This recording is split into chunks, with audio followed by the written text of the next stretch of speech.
O vëllezër të dashur, një njeri që s'ja ka frikë Allahu xhelle wala, edhe ai se menon ditën e gjykimit, vallahi s'ka shkollë që edukon ata. Kur s'ka frikë Allahut, bekuna frikësohet ai. E kur ta mëson frikën ndaj Zotit, ai e din për çfarë po bën fjalë. As nuk e ham pasurinë e huaj, as se prek nderin e huaj, as se tradhton emanetin, sepse e din që ka me dal para Rabbul Aleminit. E në xhennet nuk mrin brigje xhennetit ai i cili e ka thy besën me Zotin më drejt. Dhe ne musliman nuk e them besën e Zotit. Ne mund na manipulu tjerë në mëthes, por jo me dëmtu dhe jo me bën gjëra të këqija në mëthes. As në më të popullit. Ne i mjellën farën e fliqt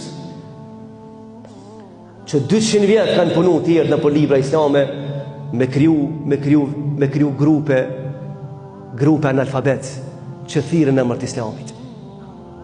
Vallahi ata i shërbejnë politikave anti-islame, por na morën qafën e neve. Prandaj nëse do me shpëtu besimin tan, e Allah gjoja deri në xhamis, konsulto me imamin tan, sepse ne na duhet me riparu këtë popull.